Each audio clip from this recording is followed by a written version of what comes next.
Hello everyone and good morning सभी को। उम्मीद करता हूँ मेरी वॉइस प्रॉपर आ रही है सभी तक। एक बार कंफर्म करेंगे। एंड आज जो हम लोग करने वाले हैं दैट इज़ जोर का झटका लेने वाले हम लोग, ठीक है। यानी कि इलेक्ट्रिक करंट।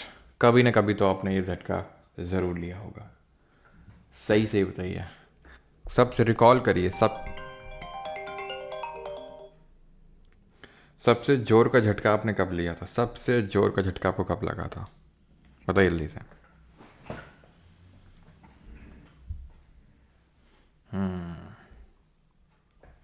इंसिडेंट्स रिकॉल करिए भाई। जब अब पता है मुझे कब लगा था, मैं बताता हूँ। मैं भी अपना एक्सपीरियंस शेयर करता हूँ। जब मेरे ट्वेल्थ बोर्ड्स एग्ज़ाम आने वाला था, उसके पहले वो होते नहीं थे स्कूल में, प्री बोर्ड्स बोलते थे, कुछ ऐसा बोलते थे ना, प्री बोर्ड्स टाइप। तो उसका कोई फिज़िक्स का आई थिंक पेपर था, ठीक है। और सर्दियों का टाइम था, और हीटर आता था ना, हीटर जिसमें कि ऐसे कॉइल्स लगी होती थी, याद है? हीटर आता था, ठीक है। तो ये जो है हीटर हम लोग जो है चलाते थे, ठीक है, जुगाड़ करके। अब वो क्यों जुगाड़ करते थे तुम अंदाजा तुम गेस करो, ठीक है, बस गेस करो, मैं तो नहीं बताऊंगा। तो क्योंकि उस समय सर्दी बहुत पड़ती थी, है ना।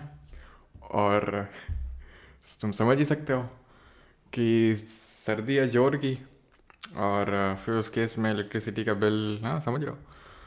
तो हुआ क्या कि जिस तार से कनेक्टेड था, ठीक है, नाइक्रोम वायर बिल्कुल। जो तो जिस तार से भी कनेक्टेड था ना,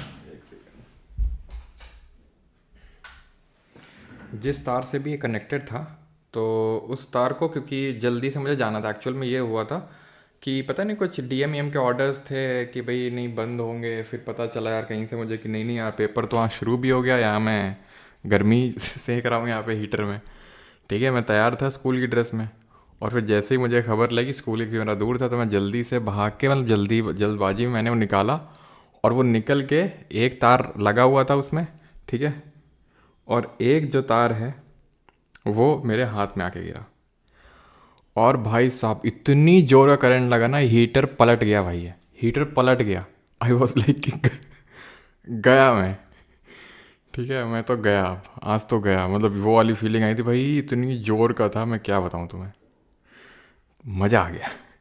तो इस तरह का झटका अब पता नहीं कितने लोगों को लगा है कि नहीं लेकिन अभी क्यों लगा, कैसे लगा, वो सारी चीज़ें आज के लेक्चर हम लोग पढ़ेंगे, ठीक है।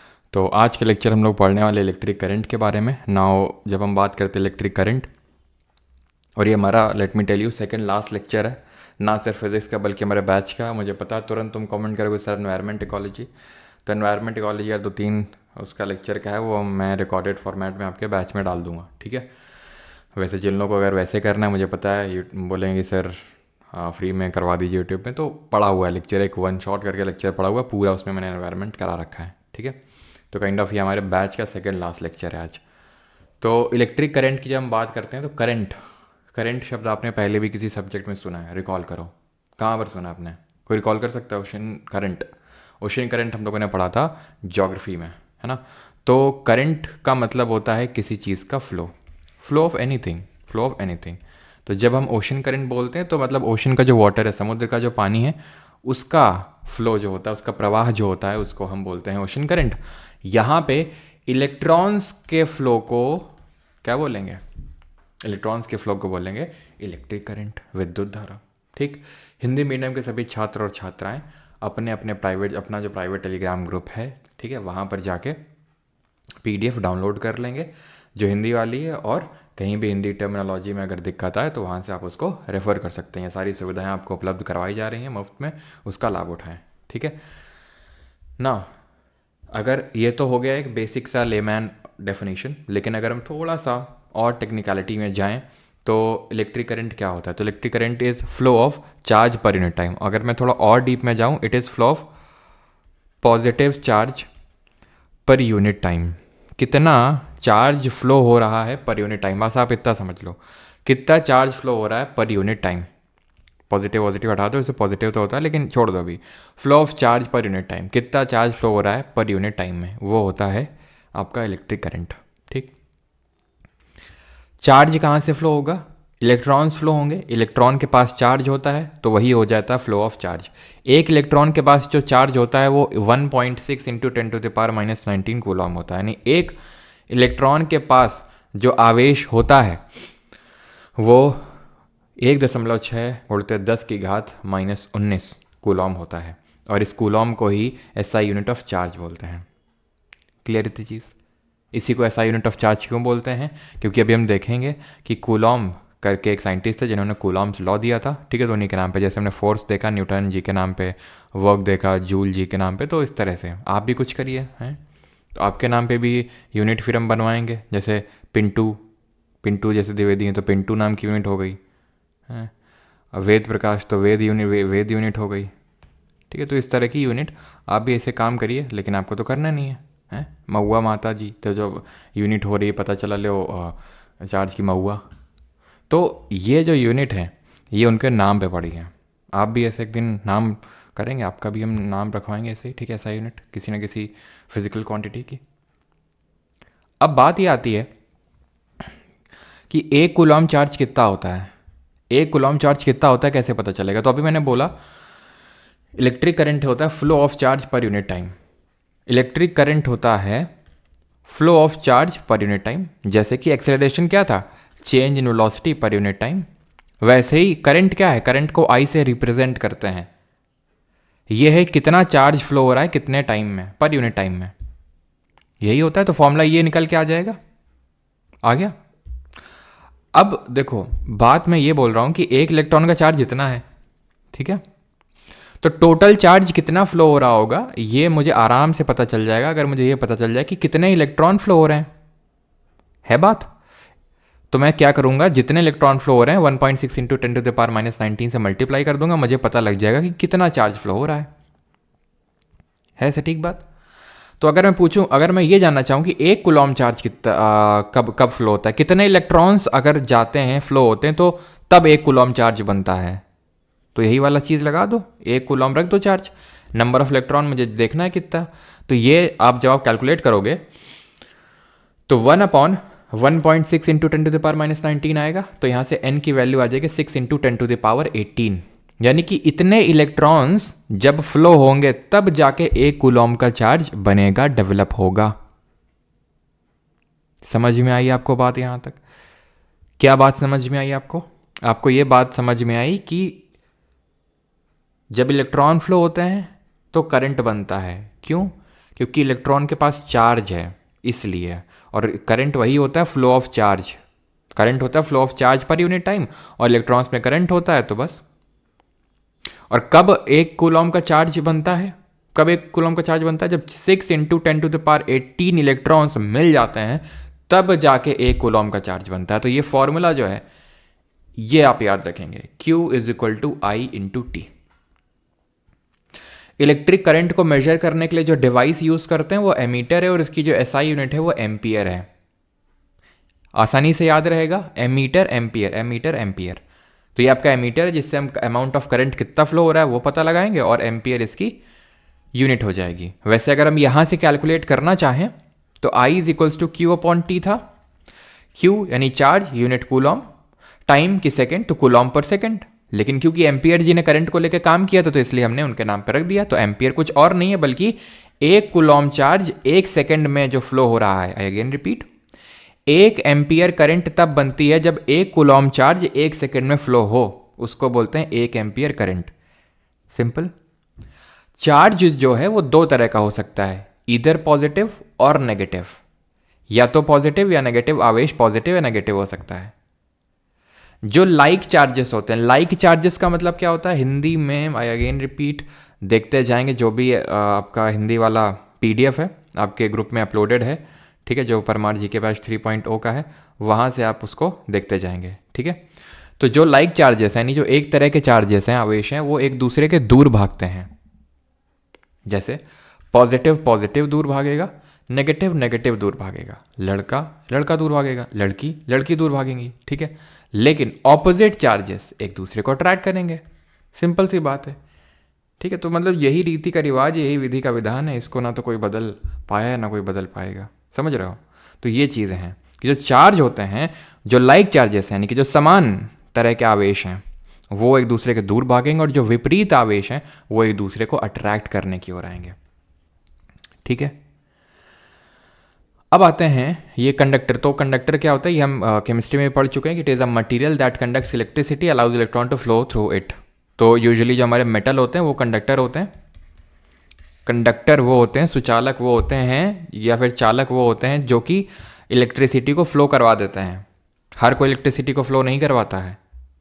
ठीक है, यहाँ पे मुझे एक मीम याद आ रहा है कि सिल्वर बोला एल्युमिनियम से, भाई मैं तुमसे ज़्यादा इलेक्ट्रिसिटी फ्लो करवाता हूँ। ठीक है, कॉपर एल्युमिनियम से बोला, भाई मैं तुमसे ज़्यादा इलेक्ट्रिसिटी फ्लो करवाता हूँ, है ना। और इंसुलेटर फिर वहाँ पे आएंगे, जैसे लकड़ी बगल में पड़ी हुई है, यू गैस फ्लो इलेक्ट्रिसिटी। मतलब वुड को अगर हम देखें, प्लास्टिक को देखें, तो ये तो इलेक्ट्रिसिटी फ्लो ही नहीं करवाते हैं। क्यों?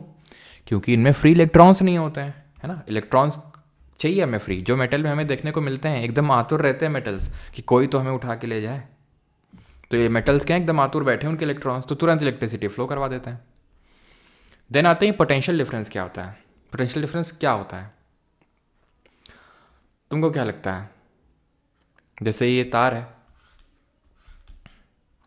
तार है, ठीक है, इसमें बिजली कब आती है? इसमें बिजली कब आएगी? जब इसमें इलेक्ट्रॉन आएंगे, हाँ या ना? ना। क्यों? इलेक्ट्रॉन्स हैं इसमें, इलेक्ट्रॉन्स हैं इसमें। ये कॉपर की वायर है, एल्युमिनियम की है, सिल्वर की, किसी की भी है, हैं इसमें इलेक्ट्रॉन्स। तो फिर ऐसा क्या हुआ कभी कि भाई जैसे अभी ये तार पड़ा हुआ है ऐसे खाली, तो उससे झटका नहीं लगता है, लेकिन ये सॉकेट में लगा दें, स्विच ऑन कर दें, तो झटका लग जाता है। क्यों? क्योंकि इसमें पोटेंशियल डिफरेंस क्रिएट हो जाता है। इसको हिंदी में विभवांतर बोलते हैं। पोटेंशियल डिफरेंस क्रिएट हो जाता है। जी हाँ। कैसे? अब जैसे मान लो ये एक ट्यूब है, ठीक है, ये ट्यूब है, इसमें मैं पानी इसमें पानी है, क्या ये पानी फ्लो करेगा if I keep it exactly horizontal? बिल्कुल हॉरिजॉन्टल इसको मैं रखूँ, क्या इसमें पानी फ्लो करेगा? The answer is no. लेकिन स्लाइट टिल्ट दूँ इसमें, स्लाइट फ्लो करेगा। क्यों? क्योंकि एक डिफरेंस क्रिएट हो गया ना। देखो, एक हाइट का डिफरेंस क्रिएट हो गया। तो ऐसे ही इलेक्ट्रॉन्स को फ्लो करवाने के लिए एक डिफरेंस चाहिए, वो होता है पोटेंशियल डिफरेंस, जिसकी टेक्निकल भाषा में डेफिनेशन ये होती है कि जितना कार्य आप करते हैं, amount of work done in moving a unit positive charge from one point two other in an electric field. समझो कैसे? जैसे मान लीजिए कंडक्टर है, ये क्या है? ये एक कंडक्टर है, मतलब कि सुचालक है। अब इसमें फ्लो नहीं हो रहा है कुछ, लेकिन इसमें हमने पोटेंशियल डिफरेंस क्रिएट कर दिया। पोटेंशियल, या फिर हमने इसमें क्या डाल दी, ये हमने कनेक्ट कर दिया एक सेल। सेल, हाँ जी, सेल या बैटरी, जो भी आप बोल लो। वैसे सेल और बैटरी में ज़्यादा अंतर होता नहीं, बस अंतर ये होता है कि जब बहुत सारे ऐसे सीरीज ऑफ सेल हम मिला देते हैं ना, तो वो बैटरी कहला देती है। इनका काम क्या होता है? इनका काम होता है पीडी क्रिएट करना। पीडी मतलब पोटेंशियल डिफरेंस। बार बार पोटेंशियल डिफरेंस नहीं बोलूंगा मैं, पीडी इन शॉर्ट बोलूंगा, ठीक है, तो आप समझ जाना।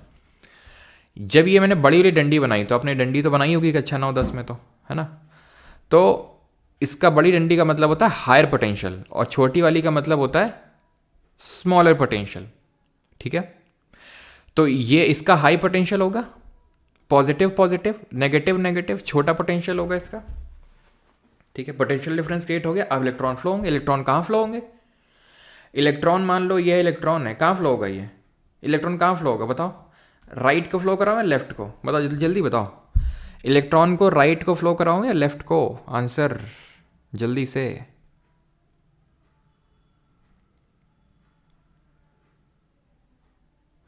प्रशांत तिवारी सर, रेलवे की पेवाई बंद करके सीजीएल की स्टार्ट करवाइए। प्रशांत तिवारी, हमको मत बताइए हमें पता है कब स्टार्ट करवाना है कब नहीं। हाँ, लेफ्ट में फ्लो करेगा, ओके। बिना जी बोल रहे हैं राइट में, ज़्यादातर लोग बोल रहे हैं लेफ्ट में। क्यों लेफ्ट में फ्लो करेगा? क्योंकि ये नेगेटिव है, ये पॉजिटिव है, एंड अभी हमने देखा unlike charges attract each other और लाइक चार्जेस रिपल, तो इलेक्ट्रॉन इधर को भागेगा। और इलेक्ट्रिसिटी कहाँ को भागेगी? अगर ये मुझे पूछना चाहिए था, है ना, कायदे से, तो इलेक्ट्रिसिटी राइट को भागेगी। ध्यान रखियो। क्यों रखियो? अभी मैंने बताया था एक चीज़ जो कि मैंने लिखवाया नहीं था, बाद में काट दिया था। फ्लो ऑफ पॉजिटिव चार्ज बोलते हैं वैसे, ठीक है, flow of positive charge. Electron क्या है? नेगेटिव।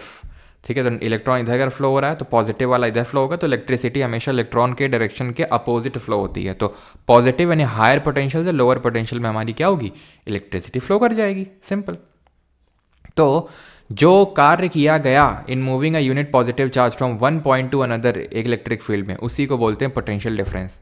जितना मुझे काम करना पड़ा इसको उठा के यहाँ रखने में, ठीक है, यहाँ से यहाँ रखने में, उसको हम बोलते हैं पोटेंशियल डिफरेंस एक तरह से।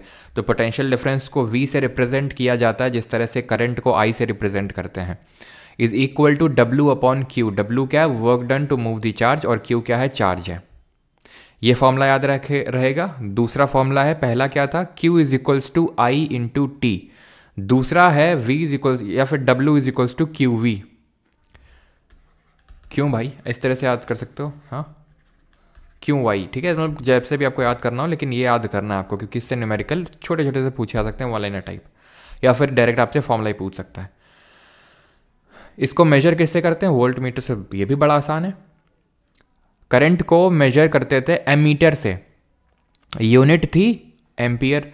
इसको मेजर करते हैं वोल्ट मीटर से और यूनिट है वोल्ट। बहुत आसान है। तो वैसे अगर हम देखें तो अब अगर हम पूछूं कि 1 वोल्ट का पोटेंशियल डिफरेंस कब क्रिएट होता है, तो तब क्रिएट होता है जब 1 जूल का काम, वर्क डन की यूनिट जूल होती है ना, किया जाए 1 कूलॉम्ब चार्ज को मूव करने के लिए।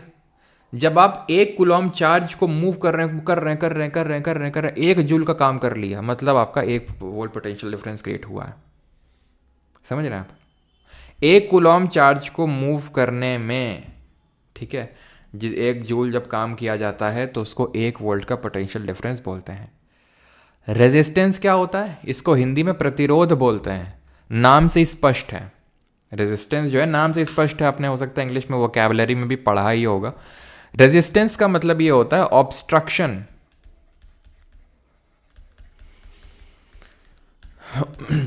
Obstruction to the flow of electrons.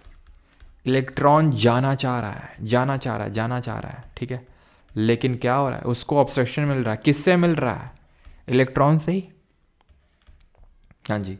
अब हो क्या रहा है ना, जैसे मान लेते हैं ये एक हमारा कोई कंडक्टर है, ठीक है, इसमें इलेक्ट्रॉन्स भरे हुए हैं, सबको जाना है, ठीक है। ऐसे बढ़ाम बढ़ूम करते हुए चल रहे होंगे, एक दूसरे को मारते पीटते खचोटते, है ना, ऐसे ही चल रहे होंगे सब एक दूसरे को मारते हुए, राइट।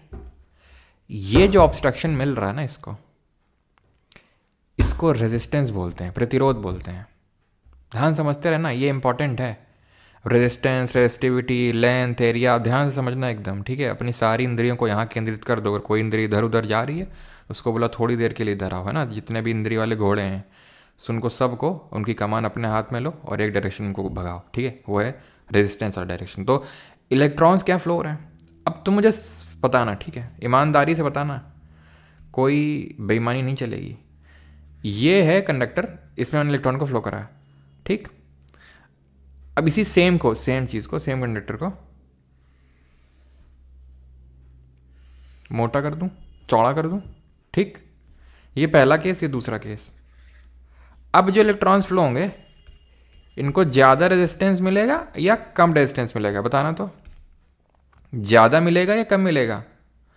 और तीसरा केस ले लो, यही सेम है, सेम, ठीक है। अभी लेंथ इनकी सेम थी, मैंने क्या किया, चौड़ा कर दिया। अब क्या कर रहा हूँ, चौड़ाई सेम है, लेंथ बढ़ा दी बहुत सारी, लेंथ बहुत बढ़ा दी, चौड़ाई सेम है। पहले वाले केस में जितनी चौड़ाई उतनी चौड़ाई है।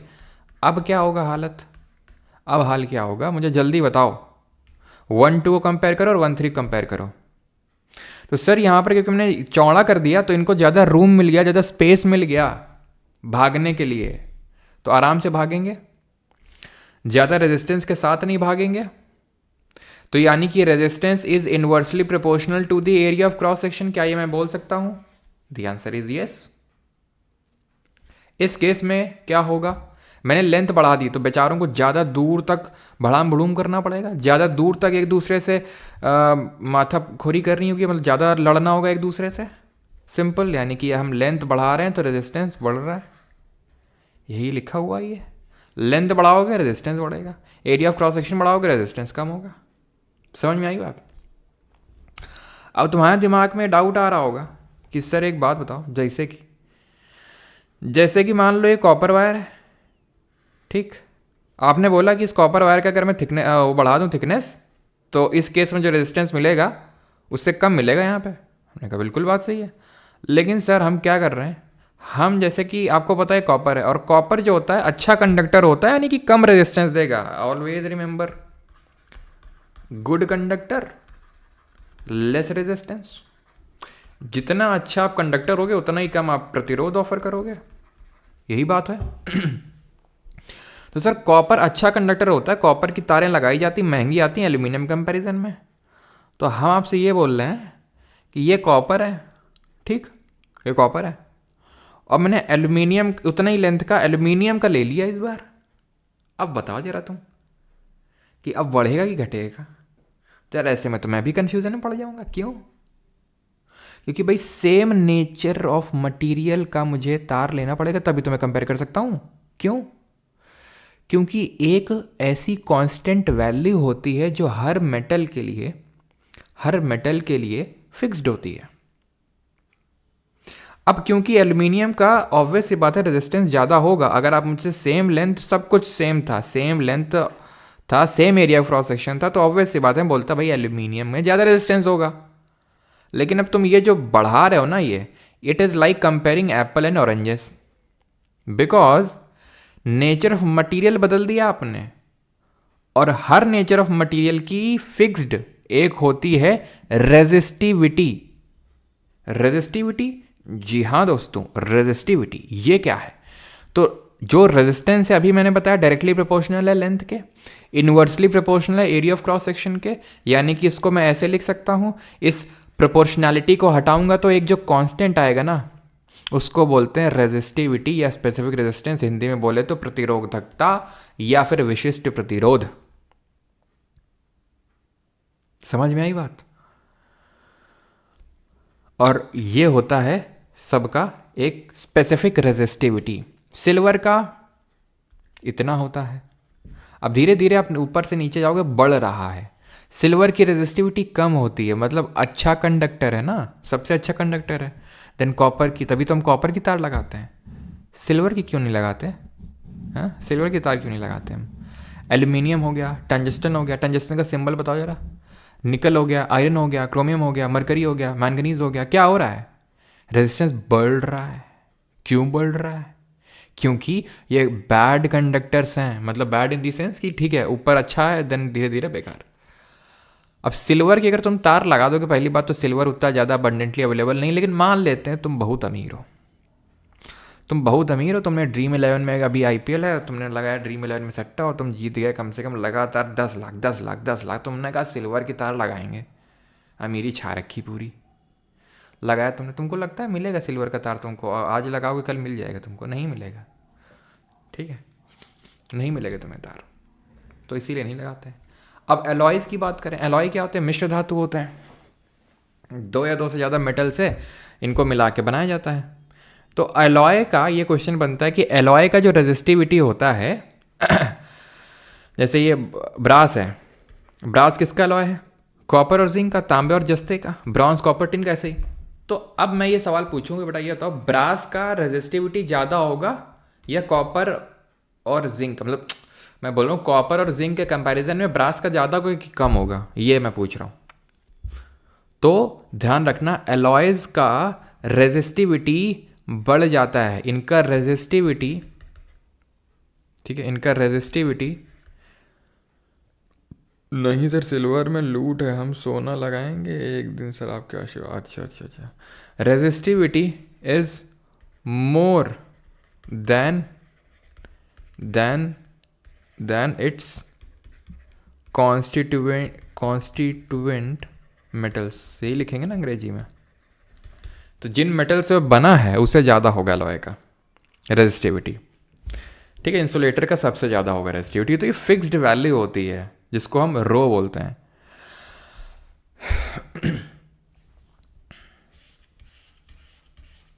ये जो लिखा है ना गलत लिखा है, ये जो लिखा है ना गलत लिखा है। गलत क्यों लिखा है बताता हूँ तुम्हें। रेजिस्टेंस जो होता है, रेजिस्टेंस जो रेजिस्टेंस जिसकी चर्चा कर रहे थे, इसकी इसका एसआई मात्रक होता है, एसआई यूनिट होता है ओम। ठीक है, क्या होता है?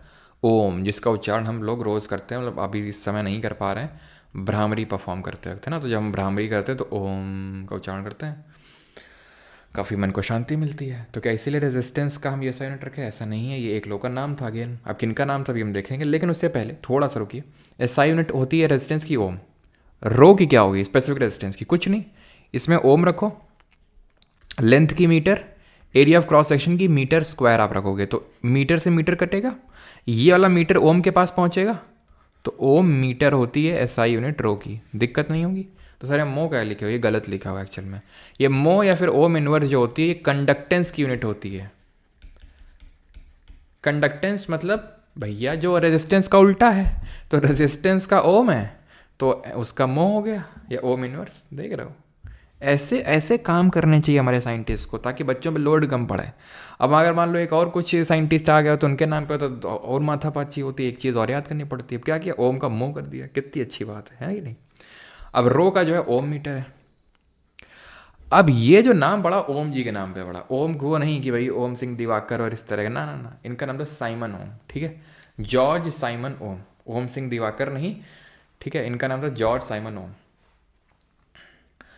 1827 में इन्होंने एक नियम दिया। उस नियम के अनुसार इन्होंने बोला कि अगर सारी चीज़ें कांस्टेंट हो, सारी फिजिकल टेम्परेचर, अच्छा टेम्परेचर से ज़्यादा है, यहाँ पे लिखा है कि टेम्परेचर बढ़ने से रेजिस्टेंस बढ़ता है। ये हर केस में ट्रू नहीं होता, ध्यान रखना। ठीक है, ये हर केस में ट्रू नहीं होता है, ये कंडक्टर के केस में सिर्फ ट्रू होगा, only in case of conductor. ठीक है, और ये आपसे इसीलिए पूछता भी नहीं है ज़्यादा। ठीक है, तो ध्यान रखिएगा।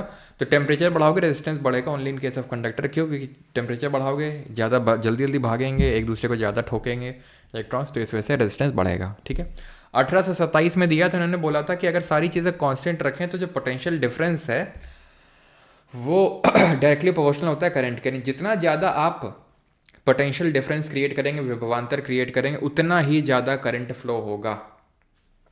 ये ओम्स लॉ बोलता है। और ये जब हम अगेन प्रोपोर्शनैलिटी को हटाते हैं तो एक कांस्टेंट आता है, और उस कांस्टेंट को बोलते हैं ये है रेजिस्टेंस, जिसके एसआई मात्रक क्या होता है, एसआई यूनिट क्या होता है, बता चुका हूँ, ओम होता है। ठीक है, तो रेजिस्टेंस भी क्या होता है वो भी एक्सप्लेन हो चुका है हम लोगों का। इतनी चीज़ क्लियर। तो इसका जो ग्राफ बनता है वो एक लीनियर ग्राफ बनेगा, पासिंग फ्रॉम ओरिजिन। ये है आपका वी ग्राफ। वैसे पूछा तो नहीं, लेकिन अगर पूछ ले तो ये चीज़ ध्यान रखना, हायर दी स्लोप, किसका कॉल आया, रुकना एक सेकेंड।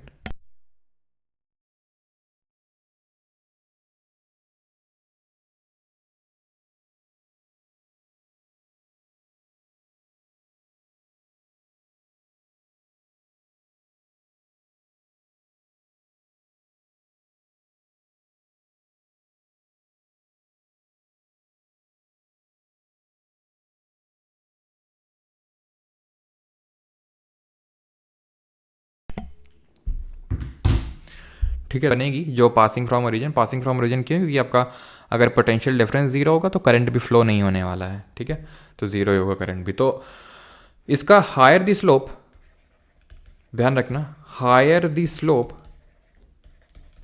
Higher the resistance.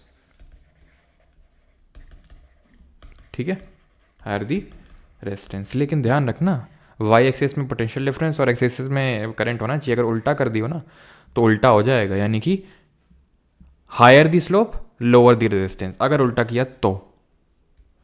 समझ में आती बात?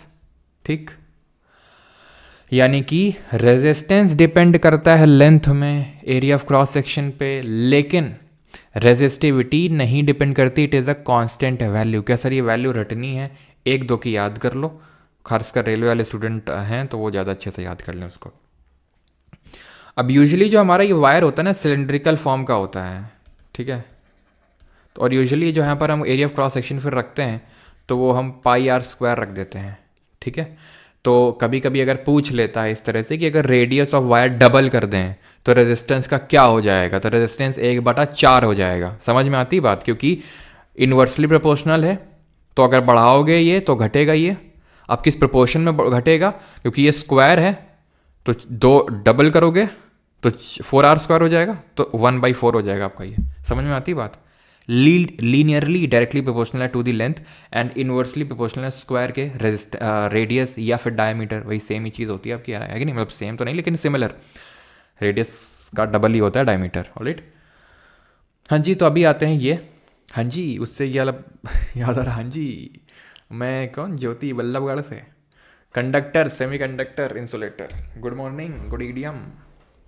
तो कंडक्टर क्या होता है, materials that conduct electricity allow electric flow through them has free electrons होते हैं इसमें, उतने फ्री नहीं होते हैं इसमें, तो बेचारे फ्री नहीं होते, पकड़ के रखा गया इनको। तो कौन इलेक्ट्रिसिटी कंडक्ट करेगा, कंडक्टर सबसे ज़्यादा, देन सेमीकंडक्टर और देन इंसुलेटर। ये क्या है, ये है रियोस्टेट। क्या ये है रियोस्टेट। ये क्या करता है, इसको यूज़ किया जाता है, यूज्ड टू चेंज रेजिस्टेंस को चेंज करने के लिए किसी सर्किट में इसको यूज़ कर लिया जाता है, बस इतनी चीज़ ध्यान रखेंगे। अब आते हैं जहाँ से जिसने आपको बहुत दर्द दिया, मतलब जितना दर्द उसने नहीं दिया होगा ना, उससे ज़्यादा दर्द तुमको इसने दिया होगा कक्षा 9-10 में। टीचर ने भी हो सकता है पिलाई करी हो तुम्हारी इसी चक्कर में कि तुमसे रेजिस्टेंस नहीं निकलता था, इक्विवेलेंट रेजिस्टेंस, है कि नहीं, और तुम परेशान रहते थे कि कैसे निकलता है इक्विवेलेंट रेजिस्टेंस। एक ये चीज़ फिजिक्स में और एक चीज़ वो केमिस्ट्री में, चला एक बैलेंस क्यों नहीं होती इक्वेशन, ठीक है।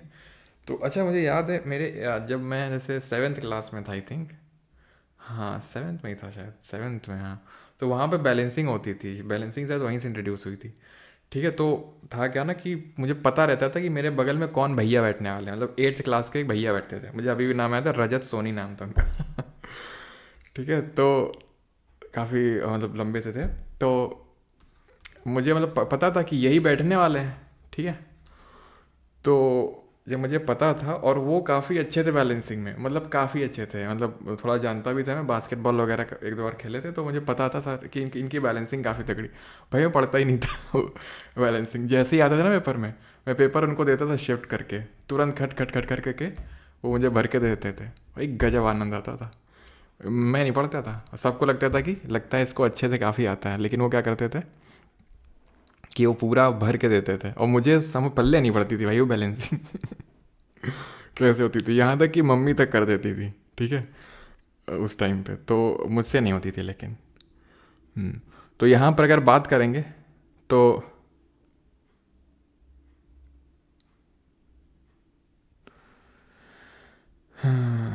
चलो भाई, तो ये बताना ज़रूरी लंबे से था। हाँ यार, अब याद आ गई रजत भैया की, तो बता दें, हो सकता है कहीं देख रहा हूँ, सुन रहा हूँ, मेरी आवाज़ कहीं पहुँच जाए उन तक, है ना तो उन्हें पता तो चले कि भाई जिसकी वो बैलेंसिंग किया करते थे, तो आज वो यूट्यूब में पढ़ा रहा है तो टाइप्स हमारे होते हैं सीरीज़ और पैरेलल, ठीक है, इसको बोलते हैं श्रृंखला और इसको बोलते हैं समानांतर हिंदी में।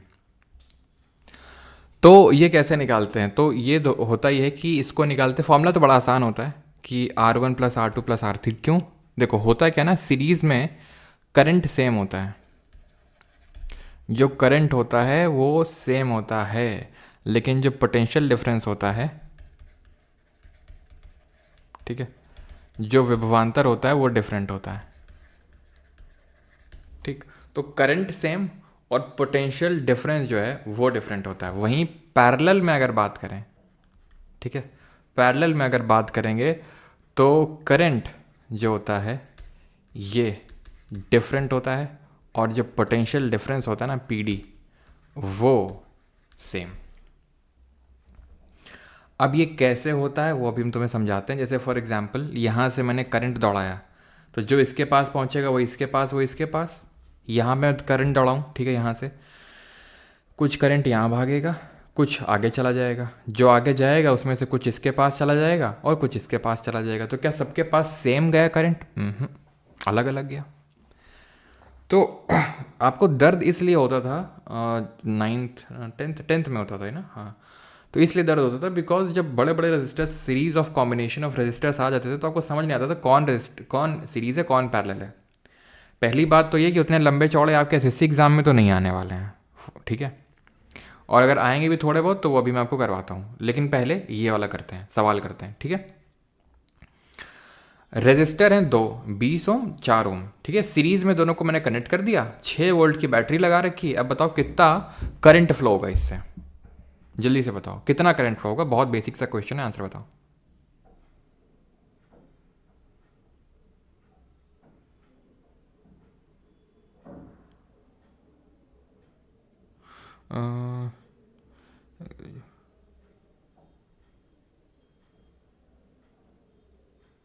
बैलेंसिंग तो इजी, हाँ इजी तो थी, लेकिन वही है ना कि मैं उन पर पूरी तरह डिपेंडेंट हो गया था, है ना। मैं उनकी तरह पूरी तरह डिपेंडेंट हो गया था कि भाई मुझे क्या ही करना है, सिक्के जब भैया वो कर ही देते हैं, 2 मिनट लगते हैं, क्यों फालतू माथा बच्ची अपनी करूँ। और वो बहुत तेज़ थे, वो एकदम तुरंत खटाक से करके देते थे, जैसे ही टीचर पीछे जाता था, या फिर जैसे मैं मतलब क्या होता था, मैं मतलब शीट मांगने के चक्कर में मतलब टीचर को वो कर देता था कि भाई थोड़ा सा इधर उधर जाएगा, शीट में मांगता था, तब तक मैं शिफ्ट कर देता था इधर, अब बस मेरा काम हो जाता था उतने में। तो यहाँ पर सीरीज़ में है, तो सीरीज़ में आप दोनों को ऐड कर दोगे तो 24 ओम आ जाएगा। क्या इक्विवेलेंट रेजिस्टेंस निकालना होता है, अलग अलग नहीं हम कैलकुलेट करते हैं। जब भी सीरीज ऑफ रेजिस्टर्स होते हैं तो हम क्या करते हैं, इक्विवेलेंट रेजिस्टेंस निकाल लेते हैं, सो दैट आसानी से हम अपना जो कैलकुलेशन है वो कर सकें। अभी 6 वोल्ट की बैटरी है तो V is equals to I R, ठीक है। तो 6 यहाँ पर रखेंगे, I और R कितना है 24, ठीक है। तो I कितना आएगा, तो 0.25 एम्पियर, है ना। अब अगर मैं इसी को पैरेलल में कनेक्ट कर देता तो कितना आता, जल्दी बताओ पैरेलल में। तो पैरेलल का फॉर्मूला क्या होता है, ये होता है क्या, 1/R equivalent is equal to 1/R1 plus 1/R2, है ना। तो 1/R equivalent is equals to 1/20 plus 1/4। अब यहाँ पे मैंने 20 लिखा, यहाँ 1 और यहाँ पर ये, तो 1/R इक्विवेलेंट, तो यहाँ से R इक्विवेलेंट की वैल्यू कितनी निकली, 20/6। V is equals to I R, तो 6 is equals to I into 20/6, यानी कि 36/20। तो यहाँ पर कितना आएगा, ये 18/10 और 9/5, तो 9/5 एम्पियर आ जाएगा इस केस में। ध्यान रखना, ध्यान क्या रखना, अभी मैं तुम्हें ध्यान रखवाता हूँ, चलो रखवा ही देता हूँ। जब भी दो रेजिस्टर पैरेलल में कनेक्टेड हो, ये सब गुणा भाग उतना मत करना, एलसीएम और ये वो के बीच चाल कुछ मत करना। क्या करना फिर, जब दो रेजिस्टर पैरेलल में कनेक्टेड हो तो दोनों को गुणा कर देना और दोनों को जोड़ देना, 20 चौको 80 और 20 4 24, ठीक, ठीक है। अब जरा इसको कैलकुलेट करते हैं,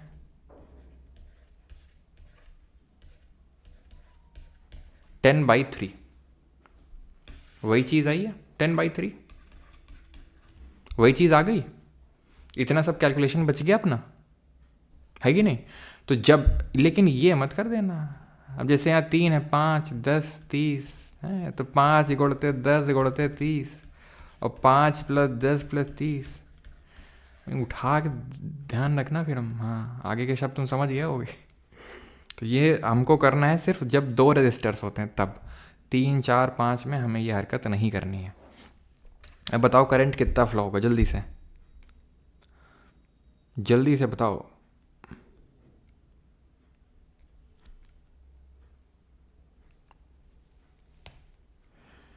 एसएससी में रजत भैया को ले जा सकते क्या सर, मतलब समझा नहीं है, पता नहीं वो बीटेक वगैरह शायद करने चले गए थे जम्मू के कटरा में, कोई कॉलेज था वहाँ पे शायद। चलो तो सपोर्ट, भाई पूरा सपोर्ट है, ठीक है। एंड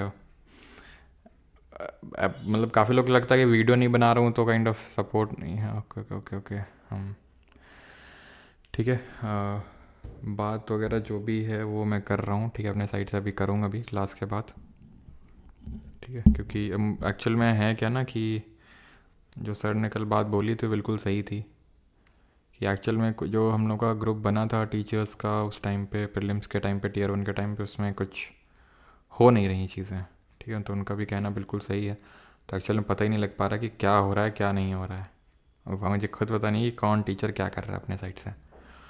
कर तो क्वेश्चन टाइम पे इसको सॉल्व करते हैं। तो 1/r equivalent is equals to 1/5 plus 1/10 plus 1/30। ठीक है, आर इक्विवेलेंट ऐसे निकलता है पैरेलल कनेक्शन में।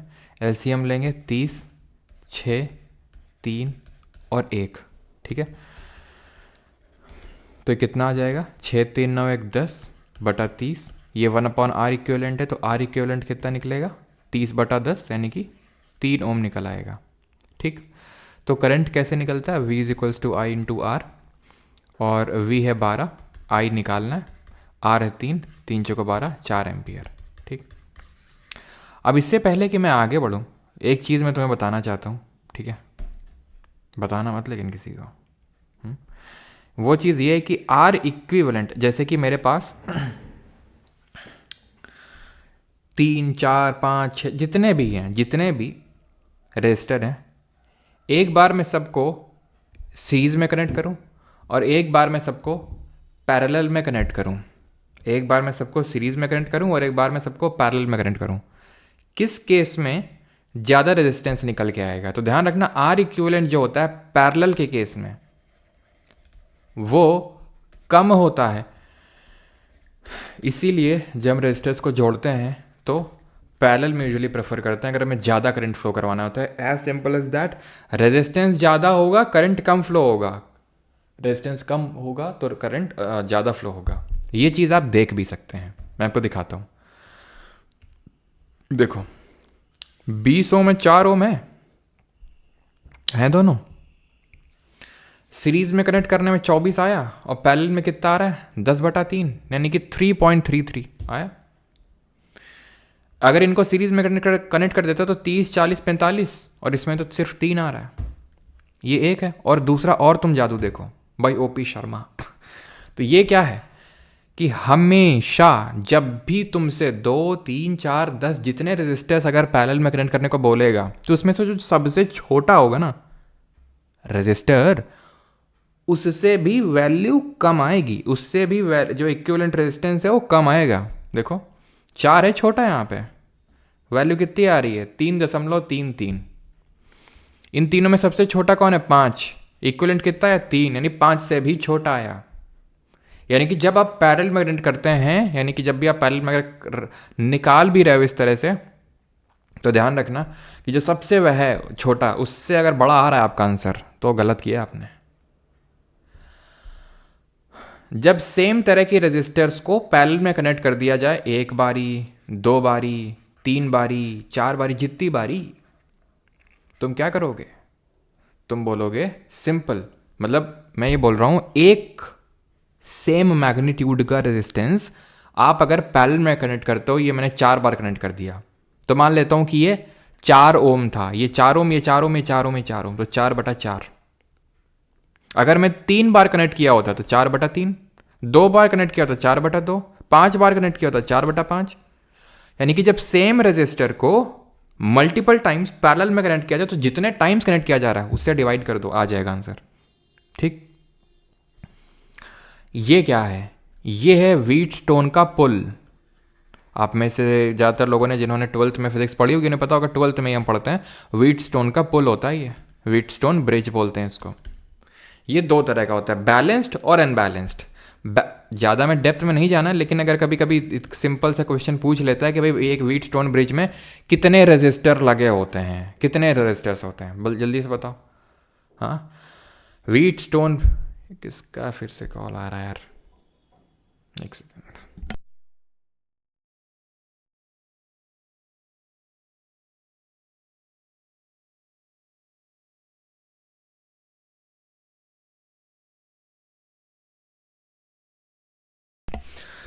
चलो भाई, तो व्हीटस्टोन ब्रिज में कितने रेजिस्टेंस होते हैं? साफ साफ दिख रहा है आपको, 1, 2, 3, 4, तो 4 रेजिस्टेंस हैं।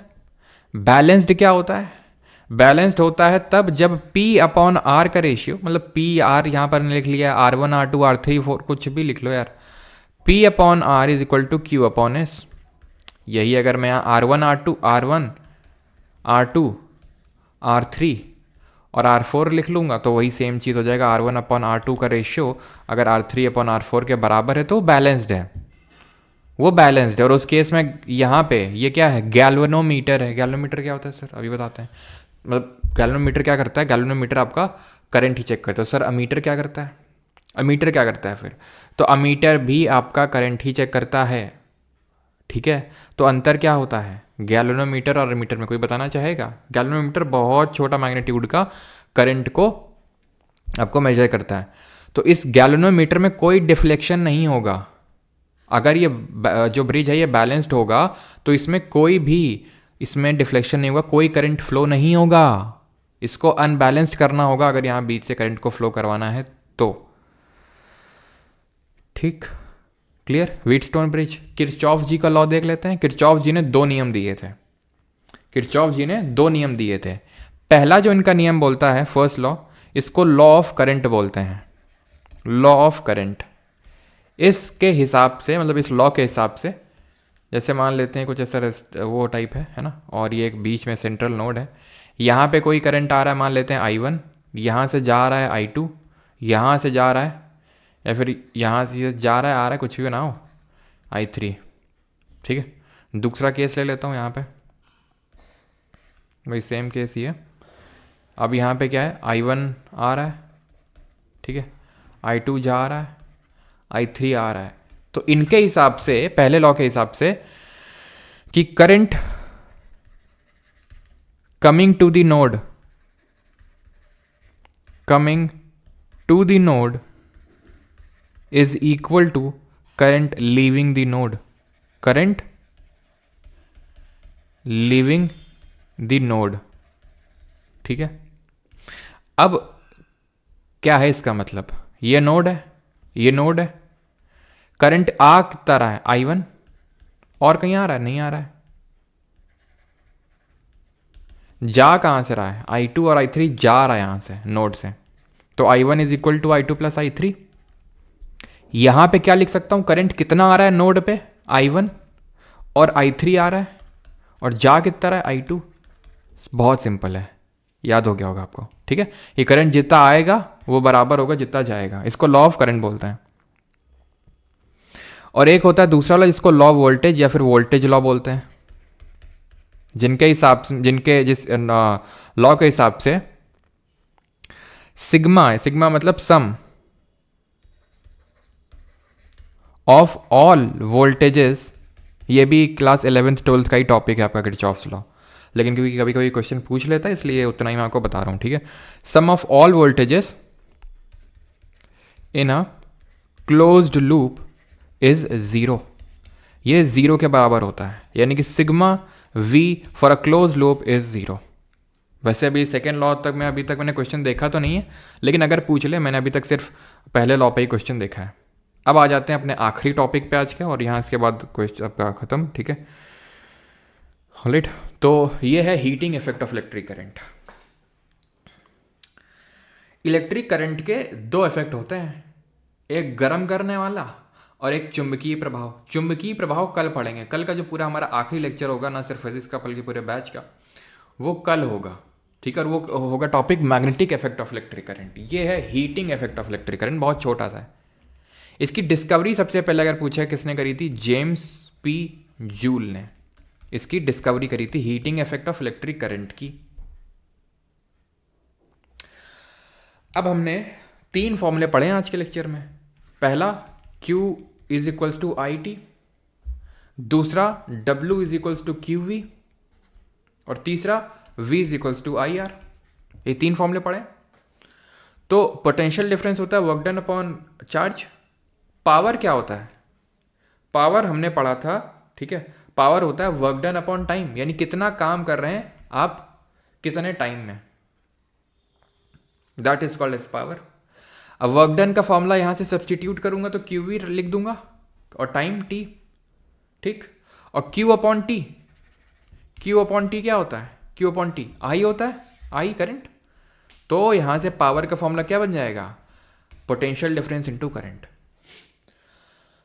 बन गया, ठीक है। अब इसी को मैं और अलग अलग तरह से रिप्रेजेंट कर सकता हूँ इस फॉर्मूले का यूज करके। जैसे v is equal to I R इस फॉर्मूले में रखूंगा तो पावर का फॉर्मूला क्या बन जाएगा, आई स्क्वायर आर, ये भी बन सकता है।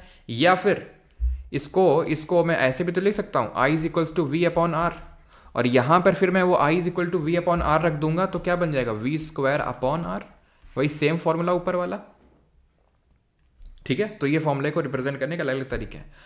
अब हीट क्या होती है, हम heating effect of electric current निकाल रहे हैं। भैया heating effect of electric current समझे नहीं समझे, तुमने देखा होगा, ऑब्जर्व किया होगा, जैसे पंखा है, गर्मियों का टाइम आ रहा है, आ गया है, तो पंखा चलाते हो, फिर उसके बाद पंखे को टच करो, गरम गरम लगेगा, क्यों, पंखे का कम गर्मी देना था क्या ना, हवा देना था, तो गर्म क्यों हुआ, क्योंकि करंट फ्लो हुआ और करंट अपने साथ गर्मी भी लेके आता है।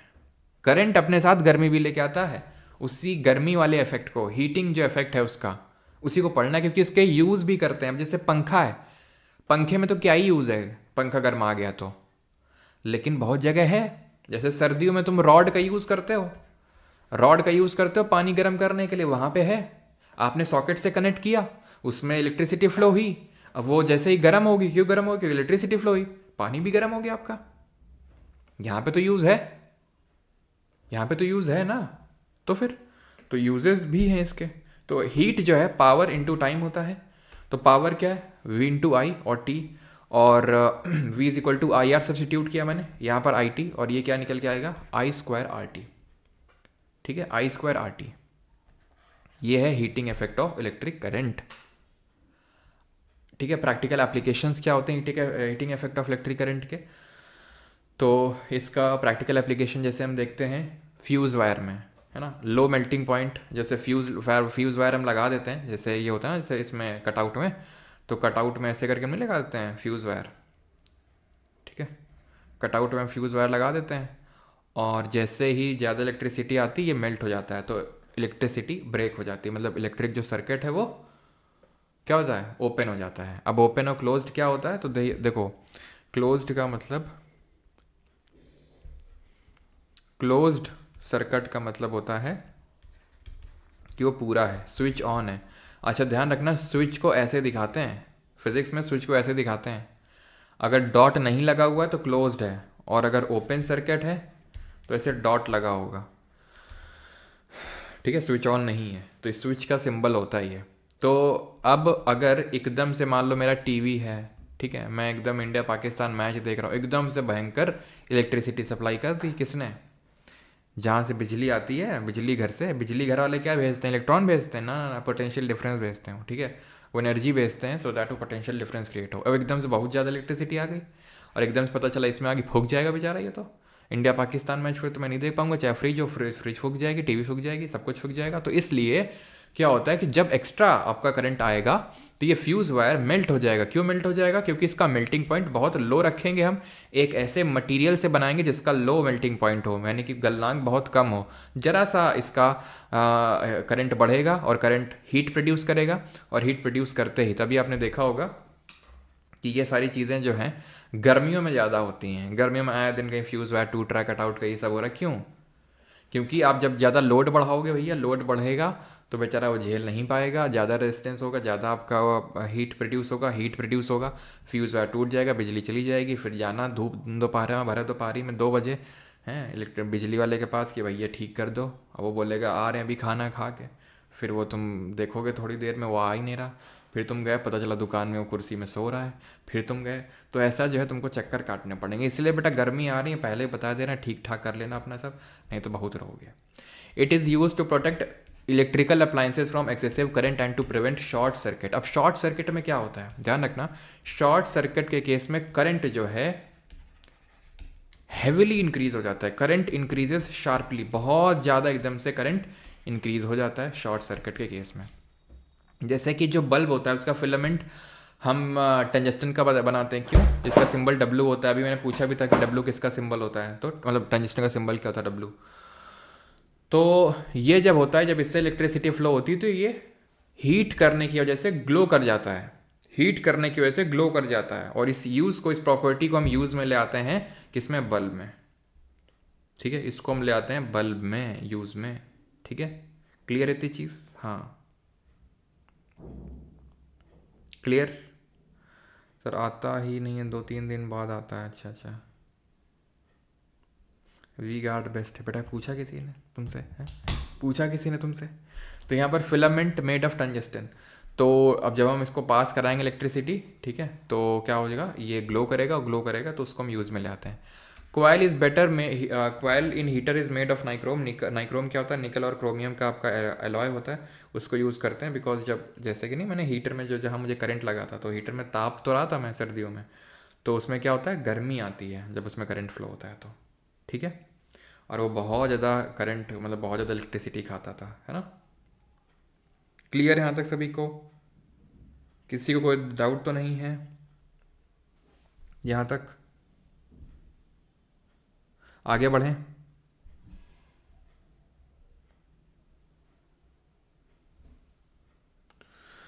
चलो भाई, तो बस आखिरी हमारा टॉपिक है आज का, and that is electric power, यानी कि कॉमर्शियल यूनिट ऑफ एनर्जी बोलते हैं इसको, ठीक है। पावर तो यार ये देख ही चुके हैं अभी, इसको क्या ही देखना है, ये कॉमर्शियल यूनिट ऑफ एनर्जी। तो क्या चीज़, एक सेकेंड एक सेकेंड एक second, okay okay okay, sorry sorry sorry sorry sorry, ये आपका ओपन होगा, ये क्लोज्ड होगा, ठीक है। शायद मैंने उल्टा ड्रॉ कर दिया, ये क्लोज्ड होगा, ये जिसमें कि डॉट लगा होगा, ठीक है, क्लोज्ड। और ये ओपन, ठीक। ये ओपन सर्किट है, क्लोज सर्किट है। सर्किट पूरा है, सर्किट पूरा है मतलब करंट फ्लो करेगा। यहाँ पे सर्किट ओपन है, ओपन है मतलब कि या तो ब्रेक है, यानी करंट फ्लो नहीं कर रहा है, कुछ ना कुछ ब्रेक है आपका, ठीक है। पोटेंशियल डिफरेंस का बता दिया था, यानी जो आपका ये होता है ना, इस ये सेल होता है आपका, ये तो मैंने बता दिया था, इस सेल को रिप्रेजेंट करता है, ये आपका स्विच को रिप्रेजेंट करेगा, है ना। ये इस तरह से जो होता है, ये रेजिस्टेंस को रिप्रेजेंट करता है, ठीक है। और इस तरह से जो होता है, ये जो होता है, ये बल्ब को रिप्रेजेंट करता है, ठीक है, बल्ब को। खैर, तो कमर्शियल यूनिट ऑफ एनर्जी, जैसे आपने बिजली का बिल भरते होंगे तो कितना आता है बिल आपका? सबका जल्दी बताओ कितना बिल आता है? 100 यूनिट, 150 यूनिट, 200 यूनिट, कितना बिल आता है आपके घर का? तो वो यूनिट क्या होती है? वो एक यूनिट का मतलब होता है 1 किलोवाट आवर एनर्जी कंजम्पशन कर रहे हैं, इतना खपत आप कर रहे हैं एनर्जी का। एक यूनिट का मतलब ये होता है। तो 1 किलोवाट आवर होता है, किलोवाट आवर, ठीक है। 1 किलोवाट में कितने वाट? 1000 वाट। 1 घंटे में कितने सेकंड? 3600 second, simple. तो 1 किलोवाट आवर कितने जूल के बराबर होगा? 3.6 इंटू 10⁶ जूल, ठीक है, ये होगा। सवाल करो जरा एक ये। मुझे पता तुम बोलोगे सर सवाल करना बताया तो हो नहीं, लेकिन तुम करो, ठीक है। हम तुमको ऐसे सीधा ही तालाब में डालेंगे, तैरना तुम्हें अपने आप आ जाएगा। बताओ जल्दी से, बस ये ध्यान रखना है तुम्हें। यहाँ पे क्या करना है, 30 मिनट तक तुम एक अप्लायंस चलाते हो, टोस्टर है, ठीक है, 30 मिनट तक डेली चलाते हो, 1 महीने तक। पावर उसका है 1200 वाट, ठीक है, पावर 1200 वाट है। 30 मिनट तक चलाते हो डेली, डेली मतलब 30 दिन तक, 1 महीने तक। तो 1 महीने में कितना खर्चा आएगा तुम्हारा, अगर 1 यूनिट का कीमत 4 रुपये? बताओ, कैलकुलेट करके बताओ जल्दी से सभी लोग।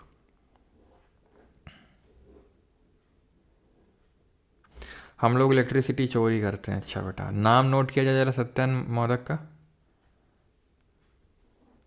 हम टोस्ट नहीं करते हैं, तो हम कर दें? आओ बताओ, हम कर दें? फ्री है क्योंकि पापा जी हैं। अच्छा, पापा जे ही हैं, ओहो हो, ठीक। हमारी बिजली ऑफिस वालों ने मेरा नंबर ब्लॉक कर दिया, इतना कंप्लेन किया इसलिए। आंसर मत देना, सब कुछ दे डालना कमेंट में, हाँ। तो अभी मैंने बताया 1 यूनिट का मतलब होता है, देखो मुझे पहले यूनिट निकालना पड़ेगा कि 1 यूनिट का 4 रुपये, तो मैंने कितने यूनिट का कंजम्पशन किया इस टोस्टर ने मेरे, ठीक है। तो मुझे यूनिट निकालना पड़ेगा। 1 यूनिट का मतलब होता है 1 किलोवाट आवर, है ना। ये क्या है, वॉट है, तो इसको मुझे किलोवाट में बदलना पड़ेगा। तो 1200 को 1000 में भाग दिया, तो ये जो वॉट है किलोवाट बन गया। 30 मिनट है, घंटे में बदलना पड़ेगा, तो 30 मिनट बटा 6 मतलब 60 करूँगा, घंटा आ जाएगा। घंटा आ गया, तो 1 यूनिट, ठीक है। तो ये चीज़ आ गई, तो इससे मुझे क्या पता चल जाएगा कितना यूनिट का कंजम्पशन हुआ। तो यहाँ से, और कितना दिन हुआ, पहले तो रुक जाओ यार, ठीक है। तो ये तो इसलिए 2 0 2 0 कटा, 1 0 1 0 कटा, ठीक है। 3 दूनी 6 हुआ, ये 6, सिंपल। तो 6/10 आ गया यहाँ से। 30 मिनट तक हम यूज़ कर रहे हैं, लेकिन कितने दिनों तक? 30 दिन तक। 30 मिनट तो यूज़ नहीं हुआ है, 30 मिनट हर दिन यूज़ हुआ है, यानी 30 दिन तक यूज़ हुआ। तो 30 का भी गुणा करना पड़ेगा, यानी 18 यूनिट यूज़ हुई है। और 1 यूनिट का 4 रुपया, 18 यूनिट का 72 रुपया, यानी 72 रुपये का कंजम्पशन किया इसने टोस्टर ने।